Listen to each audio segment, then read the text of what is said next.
This podcast is brought to you by the School of Advanced Study, University of London.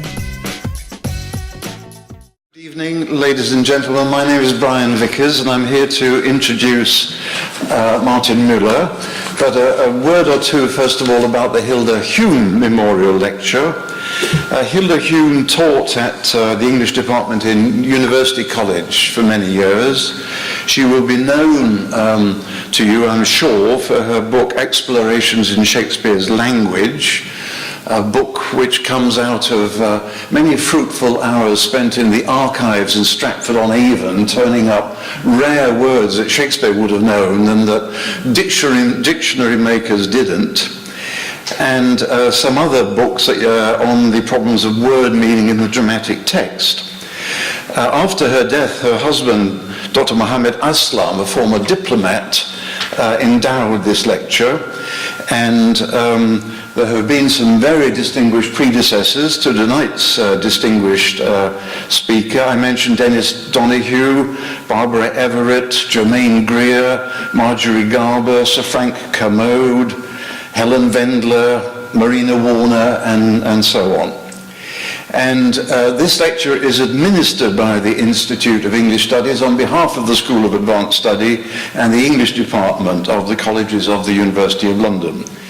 And it will be published, probably and appropriately, on a website, no longer as a separate pamphlet. It's my great pleasure to introduce this year's speaker, Martin Mueller, who has had about 3 careers so far.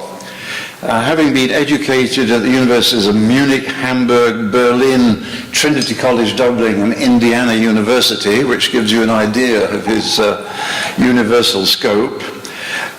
He got his PhD in classics at Indiana, taught at the universities of Brandeis, Toronto, Northwestern, where he stayed until his retirement last year. I say he's had 3 careers. One of them is as a comparatist, coming from classics. There's a very admirable book called Children of Oedipus, other essays on the imitation of Greek tragedy. There are a whole series of essays on Greek epic and Greek tragedy. There are also a whole series of essays on Shakespeare. So we've got from, as it were, Aeschylus to King Lear. And then his 3rd career has been as a kind of initiator of digital projects. With Ahuja Kahane, Craig Berry, and Bill Parrod, he's been responsible for the Chicago Homer, which is an interactive website which gives you the Greek text of the Odyssey and the Iliad and other early epic poems, together with an English translation and an absolutely fantastic array of search engines. And Martin, having already done a good book on the Iliad, when he did a 2nd edition of it, he was able to draw on this work he'd been doing on digital text retrieval to give for the first time, and I say that advisedly, for the first time, an accurate account of the famous Homeric formulae, the famous Homeric repetitions. And that's an absolute eye-opener if you're at all interested in poetry and interested in the way in which associations of ideas and associations of words travel together through an oral culture into a written culture, because as I think he showed, the exactness of the repetitions, the length of them, no one can remember, let's say 15 lines accurately. Clearly, this whole process straddles the divide from oral to written culture. Well, tonight I'm going to give you Martin Mueller, his lecture.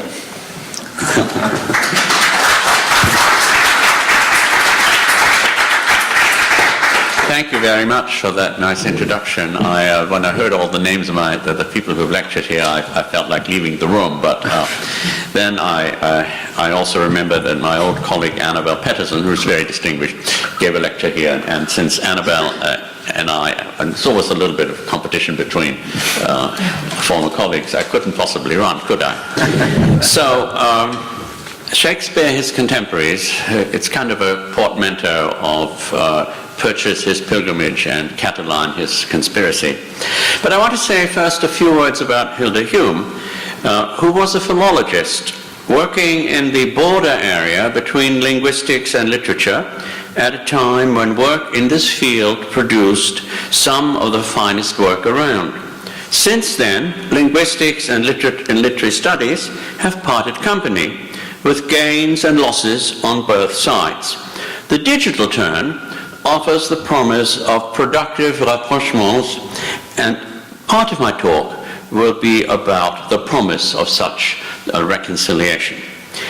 To judge from her book, Explorations in Shakespeare's Language, Hilda Hume was a gifted miniaturist, practicing, in her own words, a disciplined imagination that combined the sober ant-like industry of the professional scholar with the grasshopper swiftness of the crossword puzzle addict, as well as the relaxed alertness of the confident trickster.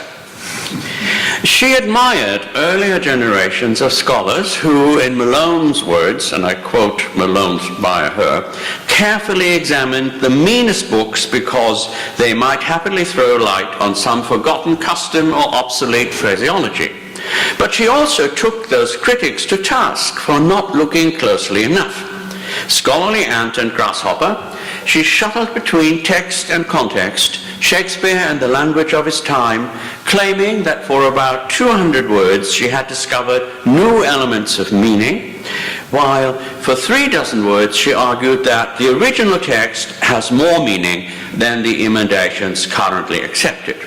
On the negative side, she asserted that I can confidently make two claims. I have invented no linguistic terminology and have put forward no new Shakespearean emendations. And to judge from some little biographical stuff that I talked about, there's a report about her by somebody who remembers her as Aunt Hilda. She must have been pretty formidable, and this kind of figure, disciplined figure, emerges from that anecdote. Anyhow, a work of modesty and cunning, well received at the time, and well worth studying half a century later. The context for Hume's microanalysis of Shakespearean textual cruxes was the Oxford English Dictionary. Her wide reading in local and regional records, both printed and in manuscript form, and encyclopedic works like Thomas Cooper's Thesaurus, the most ambitious Latin dictionary of the late 16th century. The evidence is often very sparse, as Hume reminds us at every turn. The sparser the evidence, the more ingenious its parsing, with the strengths and weaknesses that come from that situation. Now let me turn from her work to my topic, Shakespeare's Contemporaries, which you note implies a similar shuttling between text and context. Now we'll talk about the ways in which digital resources, tools and methods have greatly increased the range, granularity, speed and accuracy of such shuttling. I will tell you about how I came to the digital turn, and I will use 3 mouthfuls of terms, unlike Hilda Hume. Sprout new terms, new terminologies. The allographic journey of texts, the query potential of the digital surrogate, and scalable reading. I will also say a bit about data, capitalized, my acronym for digitally assisted text analysis. Assisted is an essential ingredient in my understanding of that term. Nelson Goodman, in his Languages of Art, uses the opposition of autographic and allographic works to distinguish between physical artifacts that are uniquely embodied, autographic, and symbolic artifacts that can be embodied in different notational systems, allographic. There are originals of the Mona Lisa and of Michelangelo's David, but the autograph of Bach's Art of Fugue is not the original of that work, although it is the original of that manuscript considered as a physical artifact. Losing the original score of the Art of Fugue would be pretty devastating, but it is not like losing the Mona Lisa or the David of Michelangelo. Texts are allographic objects par excellence.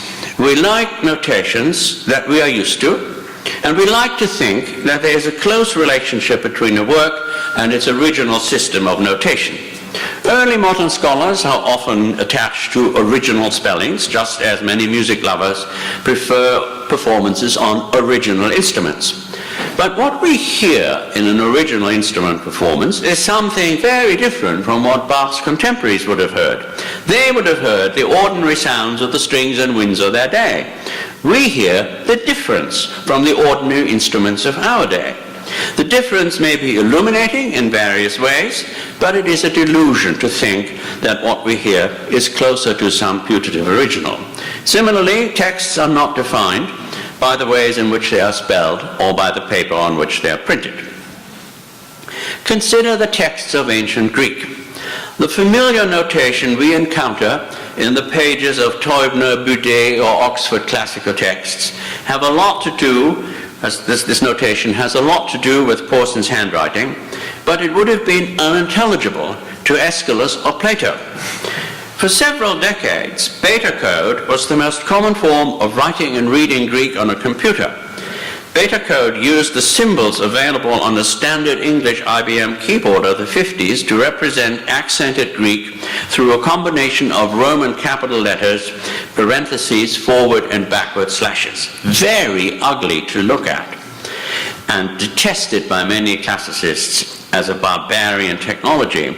But to judge from Greek vase inscriptions from the 6th and 5th centuries, beta code stripped of its accents and breathing markers is arguably closer to what Homer's first readers would have seen. The Iliad may or may not have existed in anything like its current form before it was written down. But since then, it has been on an allographic journey with many steps. The young Plato would have read it in the old Attic alphabet, which is like Latin in not distinguishing between short and long vowels. The metagrammatismos, or transcription, of the 4th century distinguished between long and short forms of E and O, epsilon, eta, omicron, and omega. Accents and breathing marks were barely known to Aristotle, if at all. Venetus A, the most important manuscript of the Iliad, the most important of the Iliad manuscripts, stands on our side of the transition from scroll to codex, scriptura continua to space between words, and the division of letters into upper and lower case. Villoison's 18th century edition of Venetus A is on our side of the print revolution. Not many years from now, readers of the Iliad in Greek are likely to encounter it first in a digital form on some mobile device. Each of the steps in this allographic journey has its own affordances, the things it can do. It's kind of a technical term that geeks like to use. And each of these modes, these steps, has its own query potential. The transition from scroll to codex is particularly interesting. A codex is a random access device, greatly speeding up forms of non-contiguous reading. It encourages the creation of metadata in the form of tables of content, indexes, and the like. From a conceptual perspective, the promise of such metadata is clearly envisaged in the biblical concordance invented by 13th century monks. But the realization of its full potential is the work of 16th century publishers and scholars, to whom we owe the conversion of canonical texts into aggregates of small citable chunks that serve as the hyperlinks of a print-based structure of external lookup tools. The chapter and versification of the Bible by Etienne is the most radical example. The same publisher, 20 years later, segmented Plato's text into chunks of approximately 100 words each, identified by the Stephanus numbers that have for 4 centuries served as the universal identifiers of Platonic passages. One could actually write a whole book about what citation systems do to the way in which books are read. So much for the query potential of the printed text. What about the query potential of the digital surrogate? We use the term digital surrogate to describe a digital version of a text that originated in the world of print or manuscripts. The digital surrogate differs from a born digital document. But is a digital Iliad any more of a surrogate than Venetus A or Villazon's edition of it? Or does it simply represent another step in the allographic journey of texts? A big step, to be sure, but not a step that is usefully described as a descent from the more to the less real. I have been a Homer scholar for much of my life, and my interest in digitally assisted text analysis has its origin in my trying to get a better handle on the problem of repetitive or formulaic language in the Iliad and Odyssey. My take on Homer was deeply shaped by Karl Reinhardt's essay of 1937 about the Judgment of Paris.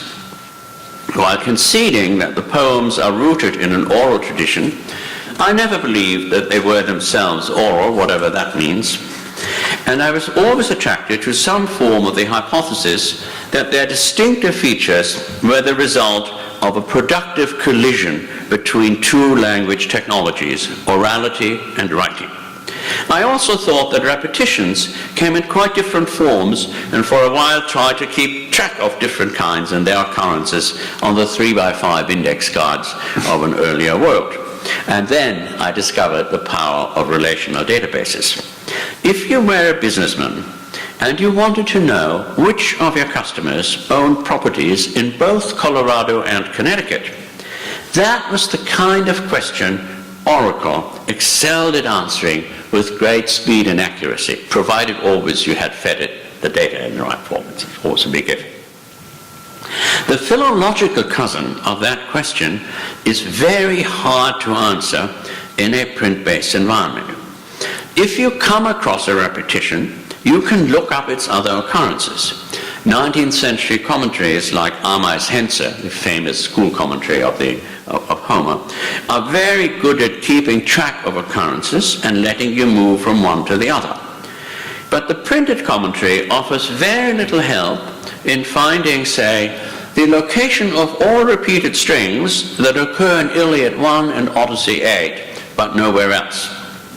By contrast, the relational oracle, whether Oracle, SQL Server, MySQL, SQLite, whatever they are called, offers a lot of fast and accurate help if, and that's not a small if you give the machine the data in a form it can handle. With the help of two programmers, I built a list of all strings of two or more words that occurred at least twice in early Greek epic, all 36,000 distinct types with their 192,000 occurrences or tokens. Peanuts for a database. Peanuts. Each item in that list consisted of a string, its length, and its citation. From these three data points, as well as counts and summaries derived from them, I was able to construct a simple taxonomy of repetitions, which I classified in terms of how they answer to the question, who is speaking?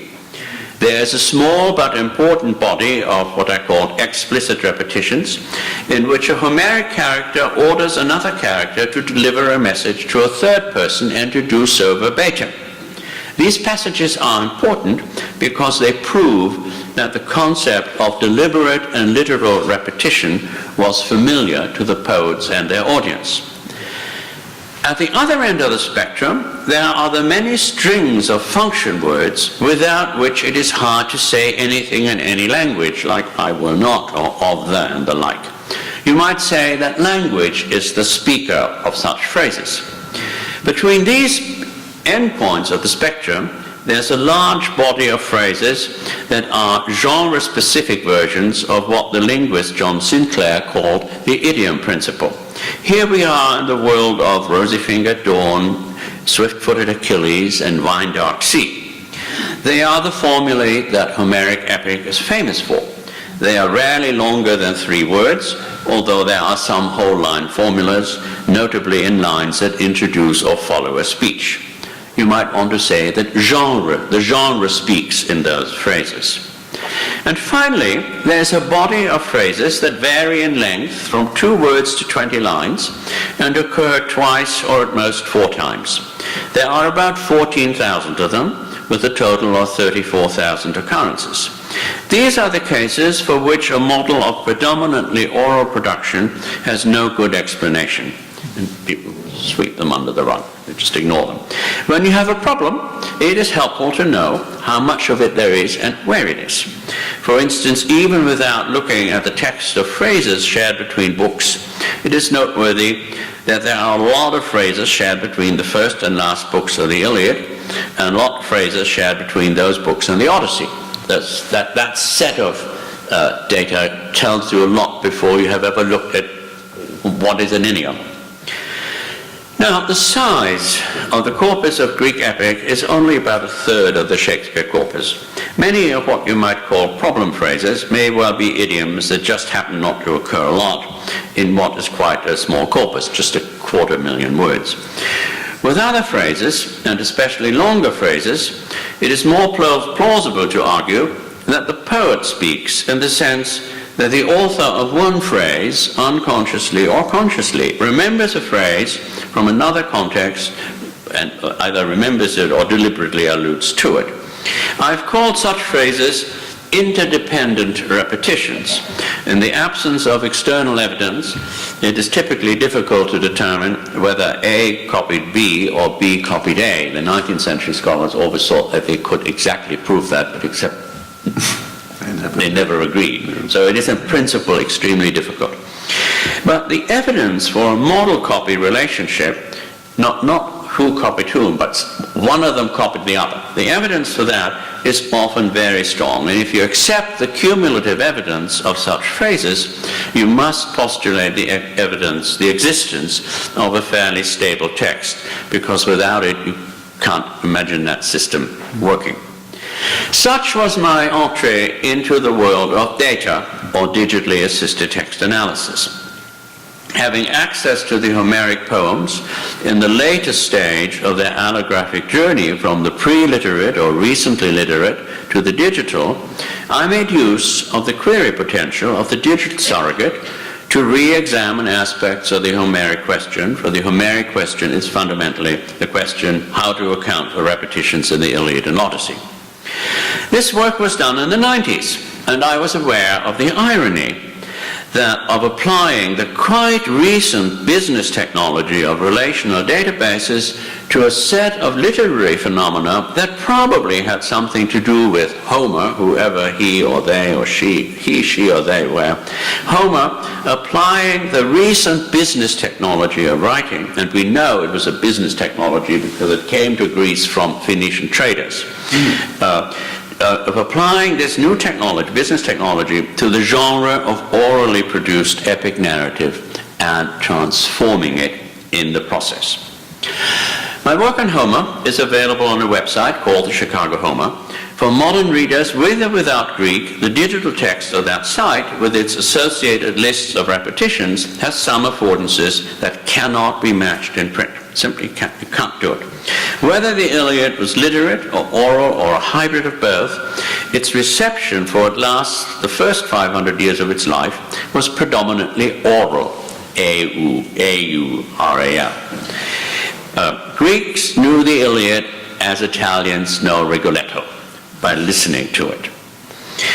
And repetitions then are something the expert listener hears. In the Chicago Homer, the novice reader of the Iliad can see repetitions because they are embedded as links that can be displayed or hidden at the reader's discretion. Repeated phrases can also be filtered by length or count. Thus, link technology can be used to help readers navigate the neural pathways of bardic memory. It's a bit of a mouthful. I was very proud of it 10 years ago, but I'm not. Anyhow, there it is. Let me draw some general conclusions from my work with Homer before turning to Shakespeare and his contemporaries. My conclusions were encouraging in some ways, but disappointing in others. Disappointing because what the database told me about the distribution and density of Homeric repetitions closely mirrored the observations of generations of 19th century scholars. Why bother with a tool that only tells you what is already known? But you can be encouraged by that very fact. An IBM manager once observed that computers are dumb but fast, while humans are smart but slow. Considered as a database, the 250,000 words of Greek epic are very small fry indeed, as I've already said. Quite a few 19th century scholars knew all or much Homer by heart. So you can think of the collective memory of those scholars as a very smart, if slow, computer that performed very well when it worked on a problem within its range and was given enough time. If an algorithmically produced and organized inventory of repetitions merely replicates the finding of that human computer, you may turn things around and say that this agreement confirms the utility of the machine and increases your trust in its performance when it scales up to tasks that are clearly beyond the scope of human memory. Many people think that the main point of digitizing a text is to deliver readable stuff to the screen of some digital device. More books for more readers is certainly a noble goal. If you look at the world in 1983 and 2013 and compare the amount of readable text freely available then and freely available now to anybody who's eager to read them and has access to the internet, it's remarkable progress. But beyond the question of extending access, there is the question of enhancing access and of exploring more fully the query potential of the digital surrogate, which I should probably stop calling the digital surrogate. It's just the digital version. There is a lot more that you can do with a digital text than read it. But what you can do with it depends on what you do to it. And what you do to it is a matter of making the text or a whole set of texts in a corpus machine actionable. To return to Hilda Hume's lovely phrase, a text that is machine actionable in the right way can do a great deal to make the sober ant-like industry of the professional scholar more productive and its inevitable tedium more bearable. The fully machine actionable text is a data structure in which the text as a sequence of words is supplemented by an inventory of parts that are classified in various ways. These supplementary data are often called metadata and can be retrieved by those classifications and in a just-in-time manner. Instead of going to this concordance on the third floor, you just click a button on the screen. That's just in time. In the Chicago Homer, a phrase in a particular place can lead you instantly to all its other occurrences. The procedure is a very basic philological lookup. You go from a place in the text to a list that tells you more about the phenomenon in that place, whether it's a word, a phrase, or a grammatical condition. But in a well-designed machine actionable environment, the time cost of lookups drops by orders of magnitude. And this drop changes the calculus of what is quite literally worthwhile. And often if you look at what a computer can do for a scholar or a scientist, it changes the time cost of operations. Ranganathan, the father of modern library science, had these lovely 5 rules of library science, and the fourth of them was, save the time of the reader. And just about everything that has to do with digital textuality easily falls in that category.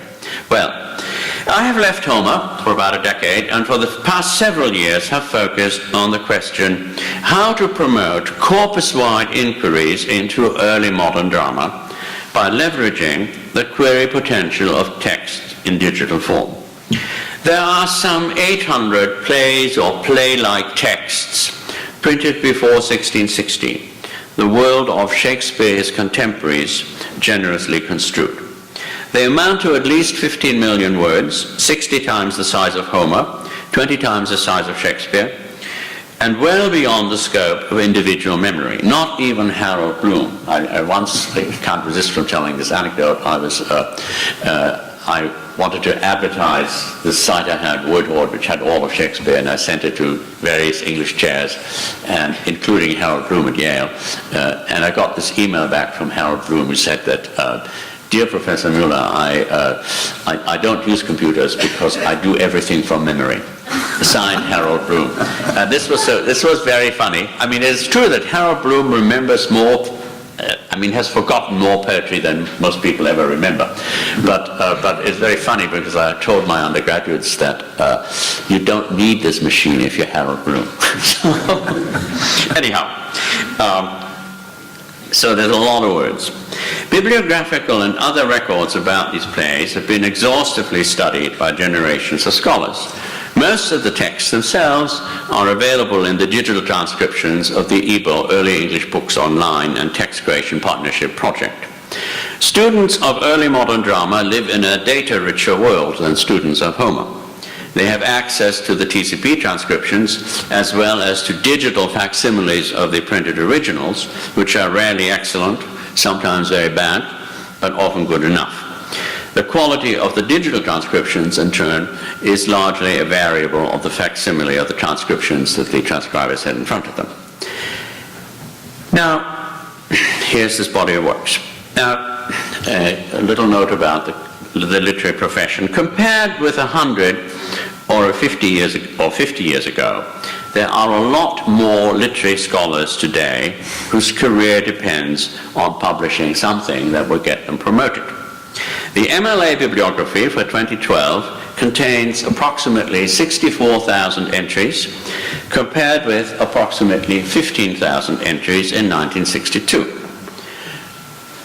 Roughly a 3- or 4-fold increase, depends on what you discount. We also live in an age that has been suspicious of the highly canonical, celebrates the margins, and likes to decenter or open things up.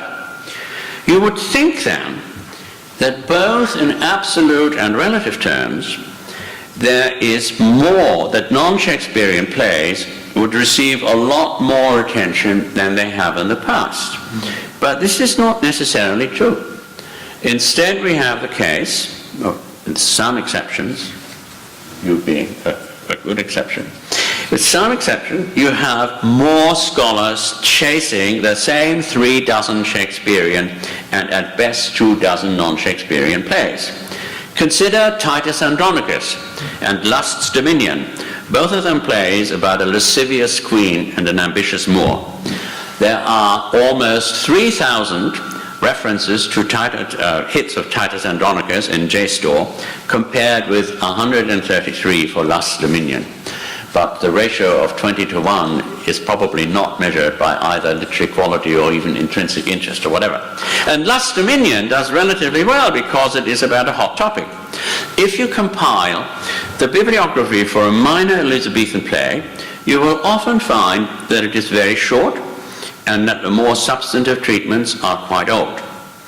The highly canonical is alive and well, or to put it a little more cynically, scholars like to attach themselves to celebrities. Celebrities are positional goods, and you can't have more than a few dozen at a time.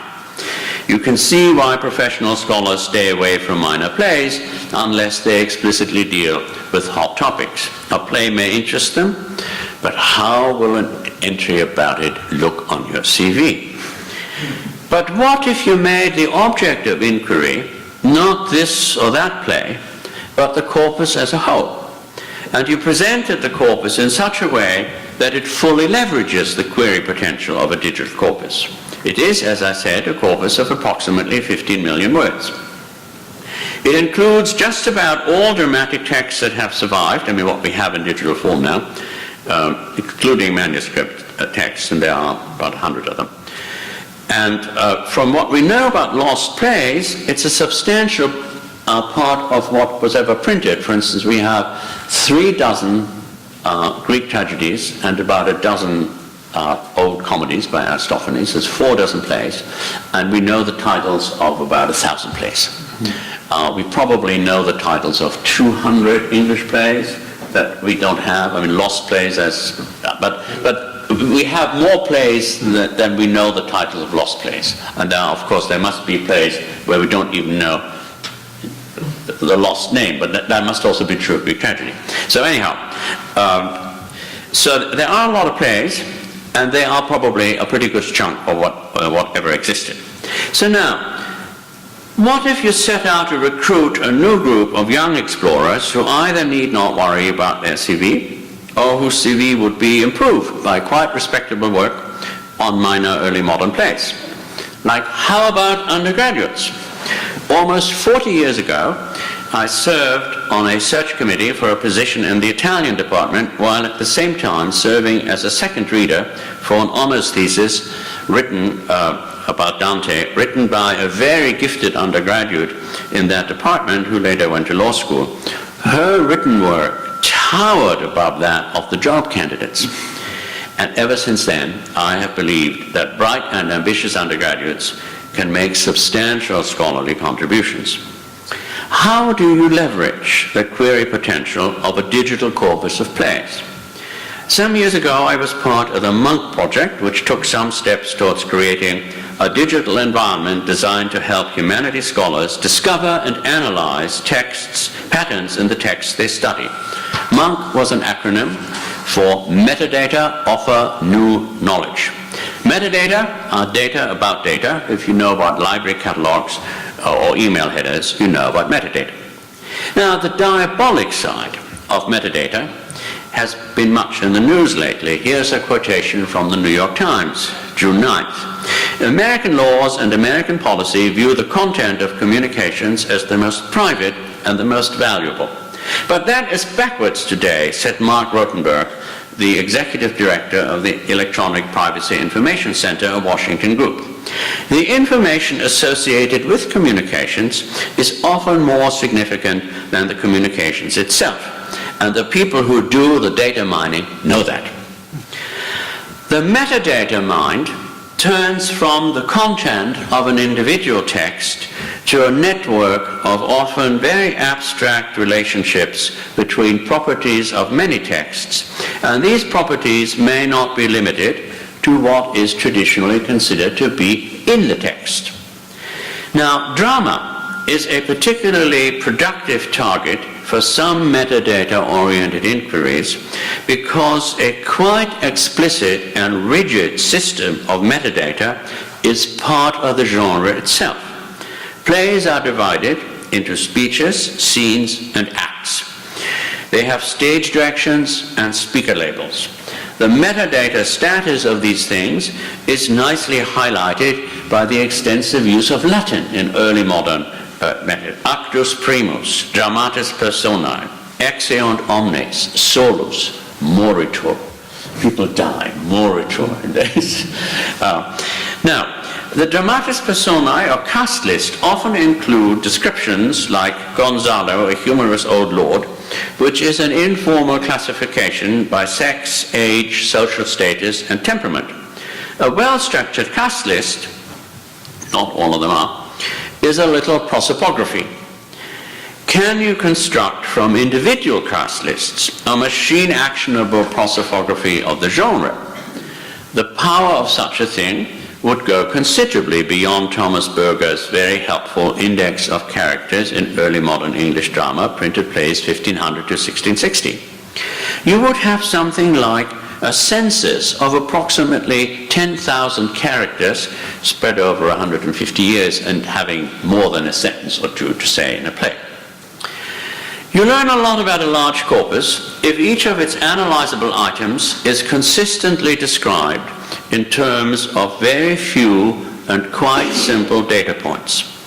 The power of business and political intelligence derives from the patient pursuit of connecting a few dots across millions or billions of items.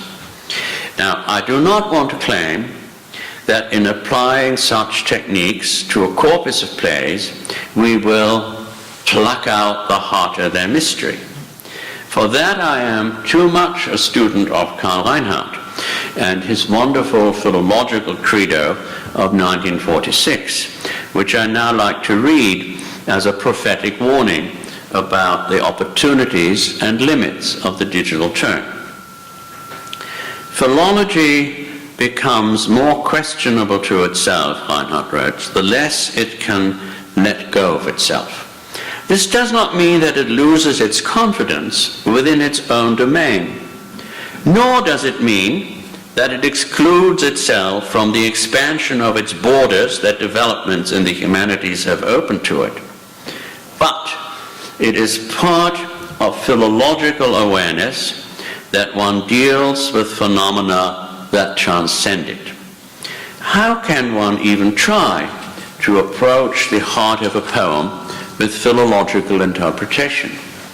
And yet, philological interpretation can protect you from errors of the heart.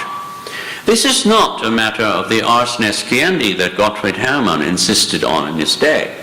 There it was a matter of things you could not know because of accidents, the circumstances of transmission, or of inadequate acuity. Here it is a matter of something that is necessarily beyond reach, but our awareness of it affects our way of reaching towards it. It is not a matter of the ultimate ignoramus, but of a methodological modesty that is aware of something that must be left unsaid, and that with all perceptiveness or intuition you cannot and should not trespass on. It's a wonderful passage. It's just a wonderful passage. But Reinhardt's methodological modesty should not keep us from learning the many things that can be learned from what Michael Oakeshott, in another context, has called mapping operations. And I think of just about everything that relates to the digital as the expansion of borders that developments in the humanities have opened up to it, so that it's all kind of included. But the basic game has not really changed and will never change. Because the metadata of drama are so explicit and so consistent across many texts, drama is a genre that lends itself to certain forms of digital mapping and offers quite precise directions about how to do it. The TCP, Text Creation Partnership, texts of early modern drama are encoded in TEI-XML. Every speech by a character is captured in a container or element that has a speaker label. If each speaker label maps consistently to the appropriate character in a cast list, you can create an abstract model of the text in which for a while you ignore what is said, but focus instead on who speaks at what length in the presence of what other characters. You see the play as a network of communicative acts among named individuals. You can use clever visualizations, which just at the beginning of that kind of thing. If your cast list contains classifications of characters by sex, age, and social status, a play becomes a network of communications among characters of a certain kind. If you have data of this kind for all or most early modern plays, you can use those abstract models as the basis for analysis by period, genre, or author. A lot of labor is buried in the succession of ifs, but the payoff can be considerable. Over the course of the coming year, I hope to turn at least some of these ifs about cast lists and cumulative cast lists that are machine actionable into readily available data. Franco Moretti at Stanford has called such procedures distant reading, a term that poses a polemical challenge to the time-hallowed practice of close reading. I prefer the term scalable reading. Digital tools and methods certainly let you zoom out, but they also let you zoom in, and their most distinctive power resides precisely in the ease with which you can change your perspective from a bird's eye view to close-up analysis. Often it is a detail seen from afar that motivates a closer look. Scalable reading of this kind is at the heart of new forms of intertextual analysis opened up by digital tools that let you discover shared verbal patterns across large data sets. And you have done a lot of wonderful work of that kind. These tools are critical to genomic research and to what you might call forms of forensic philology, whether you focus on plagiarism detection or on authorship attribution. But their true power for literary studies, in the end, lies in their potential for understanding, or a better understanding, of the shared verbal patterns that make up a genre or a tradition. In this regard, Homer's formulae are only a very special and marked case of a universal rule. To understand a genre is to understand its way of repeating and varying. In an earlier experiment, I extracted a database of repeated phrases, trigrams or longer, from about 300 early modern plays, using the same criteria as in the construction of the database of Homeric repetitions. My findings are very provisional, but I'm encouraged to apply this procedure to a larger corpus of approximately 600 plays, as soon as they have been cleaned up sufficiently to remove unwanted noise from the data. With some 300 plays, you have 50,000 pairwise combinations of works. You can count and measure the repeated engrams, repeated strings of words, shared between any such combinations. You can give each of them a weighted value and define the degree of sharedness as the sum of that value. How many different repetitions weighted in what way between this play and that play. With 600 plays, you have almost 200,000 pairwise combinations, but the numbers are actually manageable. They're inputs for statistical summaries, and the larger numbers give you more confidence about the status of outliers that reward closer analysis. My admittedly crude procedure arranged some 50,000, I call them shared rep values, on a continuum that ranges from 0 or hardly anything to quite a lot.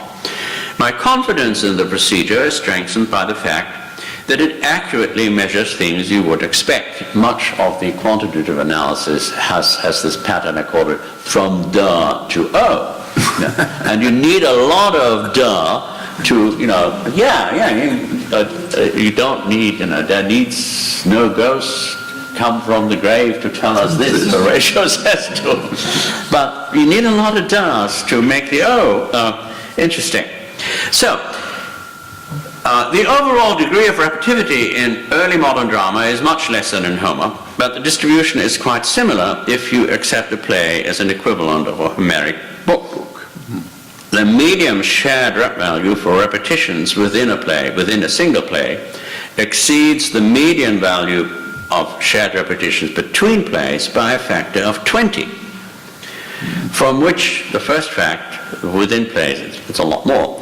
From which unsurprising fact, you draw the useful conclusion that phrasal repetition between plays is actually relatively rare. It's a relatively rare phenomenon. It's not surprising that plays by the same author share on average twice as many engrams as plays by different authors. It's of some interest to note that the factor of authorship is much larger than the factor of genre or closeness in time. It's about a 20%. You get a 20% boost for plays that are within 5 years each other, or a 20% boost for plays that are comedies, tragedies. But if they're by the same author, it's a 100% increase. That's very striking and across, very consistent. Now, measurements of this kind, again, hardly pluck the heart of mystery out of the genre, but they map the territory in useful ways and give you a sense of threshold values. If you come across a pair of plays considered to be by different authors, and you observe that their shared rep value lies 2 standard deviations above the average for same author plays, it's at least worth asking whether something is going on. If one of these phrases strikes you as particularly salient, the argument from salience is not answered by the objection that one swallow does not make a summer, because there are a lot of birds in that neighborhood. I see a bright future for literary studies in a world where well-curated corpora become objects of inquiry for scholars who have no qualms about putting simple but effective statistical routines in the service of the traditional virtues of philological tact and acumen. Last week, I began a 2-month project in which 5 undergraduates and I will work on collaborative curation of the early modern drama corpus, and will lay the groundwork both for a frequency-based lexicon of words and phrases that will support close intertextual analysis, and for something like a cumulative cumulative cast list, will apply to the 15 million words of early modern drama the same techniques I apply to the 250,000 words of early Greek epic. If things go well, the resulting database will be in place by the end of this year. Keep your fingers crossed. This database will let the reader of a particular play, whether novice or expert, navigate its elusive pathways in the web of intertextual parallels and get some initial measure of its closeness or distance from, closeness to or distance from other plays. The 19th and early 20th century scholars who created much of the documentary infrastructure for the study of early modern drama had a deeply nuanced understanding of their materials, acquired over decades of continuing contact with them.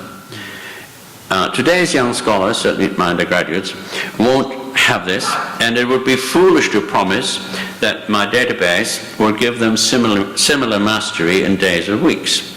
But it will cut down on the time cost of getting an initial sense of the lay of the land. And if they catch on to the spirit of corpus-wide inquiry, and keep in mind Karl Reinhardt's warning about the need for methodological modesty, they may sometimes see details and patterns that Chambers, Gregg, or Bentley could not see. The giants of those days relied on the Oxford English Dictionary and the text they could touch with their hands. Today's readers, whether amateurs or professionals, can not only look at the entire corpus of early modern drama, but for any philological question arising from those texts, they can also go to the corpus of Igbo texts before 1700, which now includes 45,000 titles and will grow to about 70,000 by 2015. Simple queries to that corpus can be answered in seconds. If the texts of early modern drama are made available to bright undergraduates in machine-actionable forms that fully leverage the query potential of such texts for corpus-wide inquiry, and if several generations of such bright undergraduates do honors theses or other independent studies projects that are based on such corpus-wide inquiry, I'm confident that they will find many interesting things to say about the language, forms, and themes, as well as the historical and social contexts of early modern drama. But their digital tools and resources will make no difference to the fact that their work will still require the disciplined imagination that combines the sober ant-like industry of the professional scholar with the grasshopper swiftness of the crossword puzzle addict. You can say of their work what Greg Crane, the classicist, said in his recent manifesto about the Open Philology Project. This is not a digital philology or digital humanities project. It is about philology. Thank you.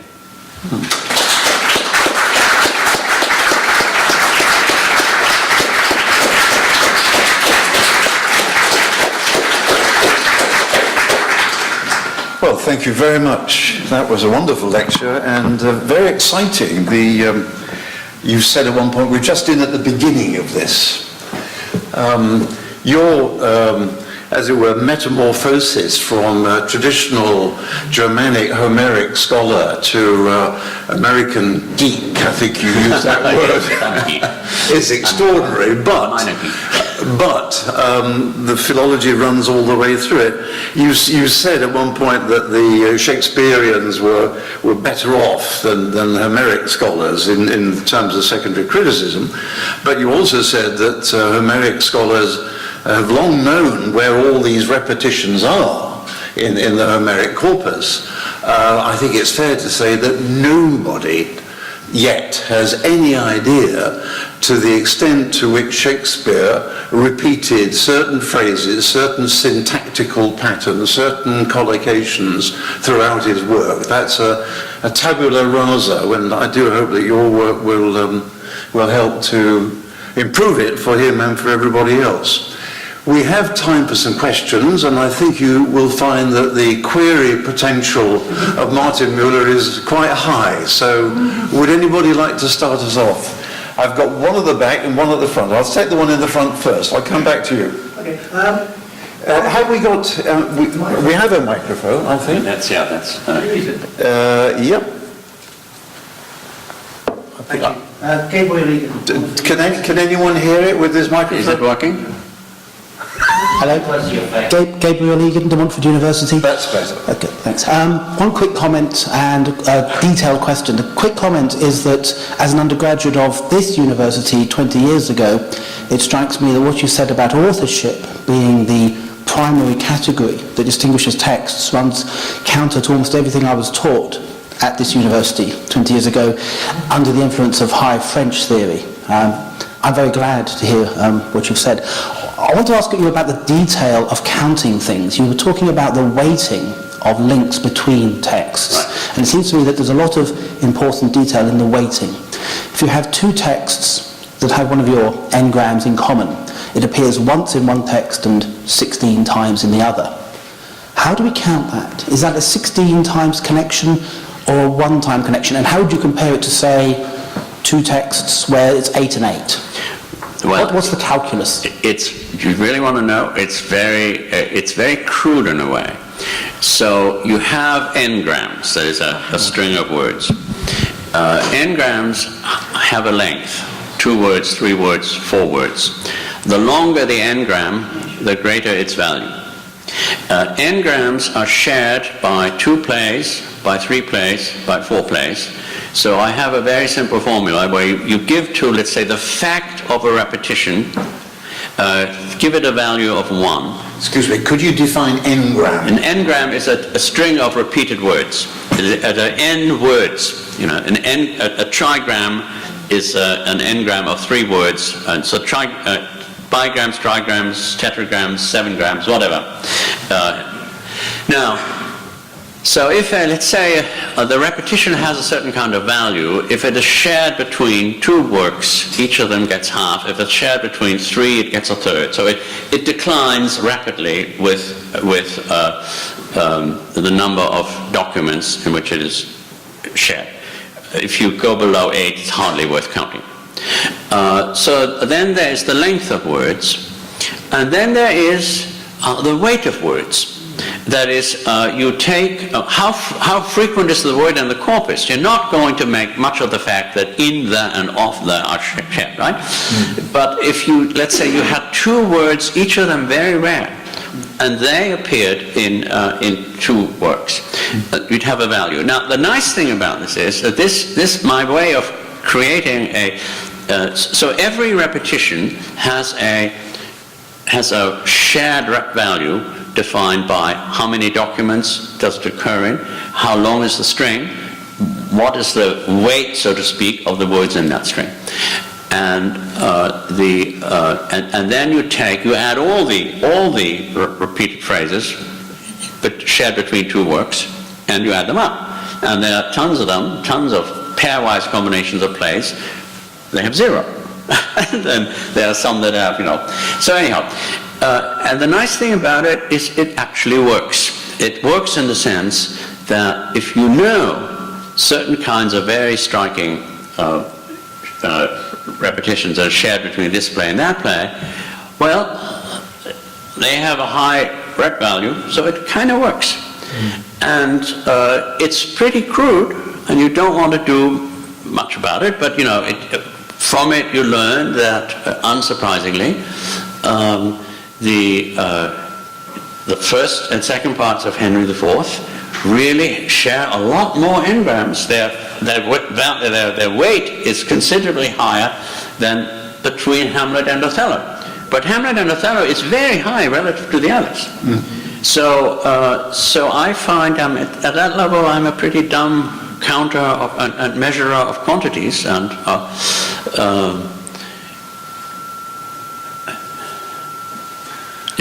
it works well enough, often enough. Thank you. I can see plenty of room for argument among scholars about the weighting scheme that you're using, but that's fascinating. Thank you. If I could just make a comment while the microphone is circulating to the chap at the back.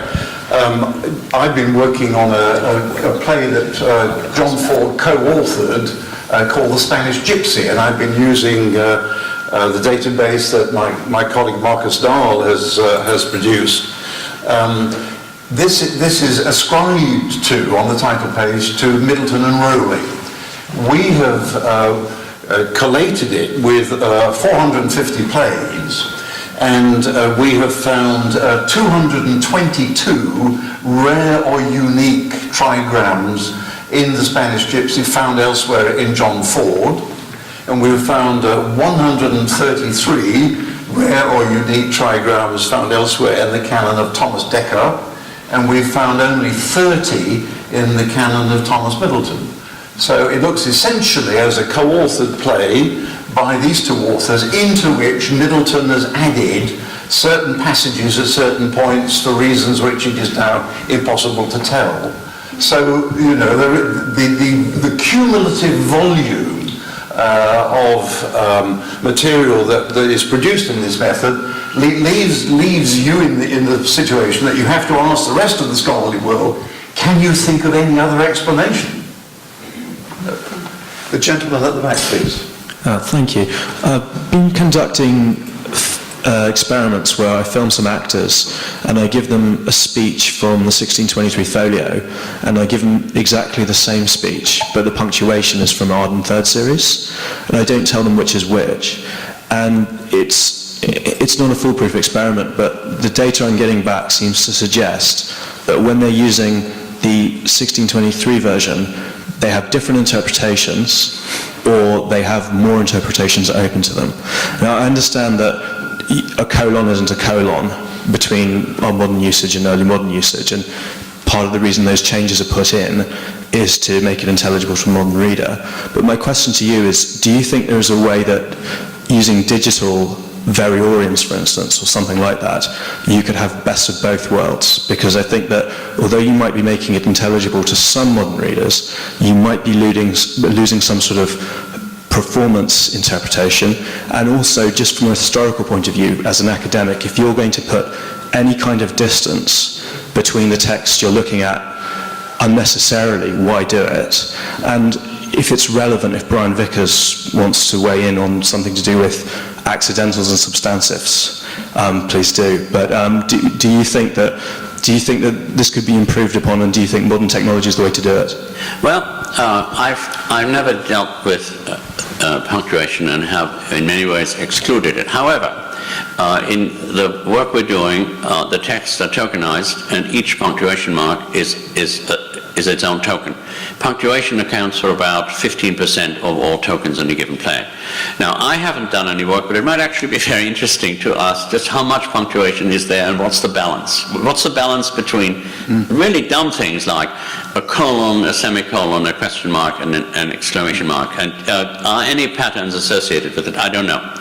I have no way of knowing whether the punctuation of the first folio has anything to do with the intentions of the author. I don't know. And one could, but I'm not sure whether this work has been done, but it is actually possible now. It'd be possible to look at the distribution of punctuation marks in a given text and try to infer some kinds of rules or patterns. John, you probably know something about this because you've been a Middleton editor, but I'm just completely improvising here. But it's a very interesting question. And for instance, what is the average distance between one punctuation mark and the next? What do people do with successive adjectives? Do they separate them by commas or do they not? And so that's clearly a kind of study where having a text in which all the punctuation marks are separate tokens and treated as if they were words is extremely interesting. Now, in this context, it used to be there was something called stop words, in and off that you throw away.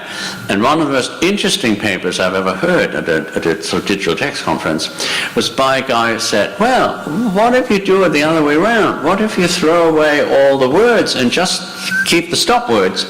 And it turns out that this is extremely interesting if you're a CIA agent trying to figure out where in the Middle East a particular message is generated. Because he looked at the distribution of stop words of a large corpus written in Arabic, and he could tell that this is somewhere in eastern Syria, or this is clearly out of this kind of region of Egypt. Fascinating and utterly plausible. So now there might be an interesting dissertation about somebody who just takes the corpus of early modern drama or sermons or whatever and throws away all the words and just leaves the punctuation in place. What do you get? Microphone's coming to you. If I could just comment, I'm not going to do accidentals and substantives, but the problem is that the punctuation depends partly on the scribes, partly on the compositors, and apart from the rare instances where we have autographed manuscripts and a printed copy, and we're able to compare what the printer did to the authorial punctuation, it's very, very hard to establish the punctuation patterns, I'm afraid. You know, it's a wonder. If it were possible, it would be great. I fear we don't have the data. Even if it's not authorial punctuation, yeah, it's 1623 punctuation from the printing house of Isaac Jaggard. Yes. And then that's still, from an academic point of view, there is no point of putting distance between something unnecessarily when it is still a historical document. Okay. So thank you. Saying that, do you think there's a way with something like a barrel or something like that? I think that it would just be so cumbersome if you look at the collations and the New Variorum editions, which register every variation of punctuation.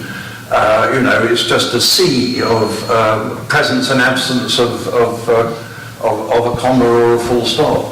The problem, you rightly say that the modern editions delimit the possibilities for the actor because they're done by the punctuation conventions that a particular editor has used or has been forced on him by the Arden house style or the Oxford house style. So you're right, the original texts do offer more freedom for the actor. As they... Yeah. Sorry. I'm Russ MacDonald from Goldsmiths College. Would you, this is a very practical question rather than a theoretical one. What do you do in removing noise from the text that you're preparing? Could you describe for us the process of preparing the Renaissance dramatic text for the kind of work that you do? Well, the natural language processing people would probably say that what I'm doing is a complete and utter waste of time because we're already, but most of the TCP texts have error rates that from the perspective of the machine are insignificant. However, there is what I call the yuck factor. Readers don't like dirty text. I mean, it's sort of the reader with a scholarly taste is like a very fussy housewife, and you can't argue with her about this speck of dust under the sofa. The speck of dust is there, and it's got to be cleaned up. And so my attitude has been that if the digital work I do with early modern drama, I have to please the fussy philologists rather than the NLP people. So there is the wonderful the rule of Hillel, you know, he who saves or kills a single person may be deemed to save or kill all of mankind. And the philological version of this is he who fails to correct a single error destroys the entire text, as opposed to the NLP person who says, how bad is good enough? And so right now I'm working with a group of 5 students, undergraduates, and we're going to be pretty fussy. That is, they're not going to be critical editions, but the goal is to spot and remove as many errors in the text creation partnerships as we can identify. And those texts are not going to be, and we're going to work on the plays en masse, there's several hundred of them, and we're not going to proofread each text carefully, because that is beyond the scope of our project, but we figure if we go through two routines we apply to every text we work on. One is we look at all the things that, the known unknowns, to use Donald Rumsfeld's language. There's missing words or letters marked as such. What are they? Can we find them? Can we supply them? Then there are the unknown unknowns, other stuff. There's one pretty dumb way that is surprisingly effective in finding errors. It's, you look at the corpus as a whole, you get a list of all the spellings in that corpus, you forget about case, and then you identify all the spellings that are unique to that one document, say this particular play. And then you go through those and you say, well, that's obviously no Ophelia. She's unique to Hamlet, I think. But then there are lots of other things. And one thing in particular you find out words that are wrongly split or wrongly joined. There are tons of them. Especially words that are wrongly joined, where either the printer or the transcriber miss the space between words. And those tend to be things that are unique to one text, and they're very easily dredged out. So if you have a text that is, in which those two sources of error are conscientiously and systematically corrected, you have a group of texts that are good enough for most things. Thank you. Well, I think we should allow Martin off the hook at this point, and the wine is awaiting us outside, and you will have the opportunity, if you want, to ask him any further questions. I'd like to say that was, for me, very exciting at my advanced age to think that the Zukunftsmusik, the music of the future, is already beginning to play. So we wish Martin more success with these projects. Thank you.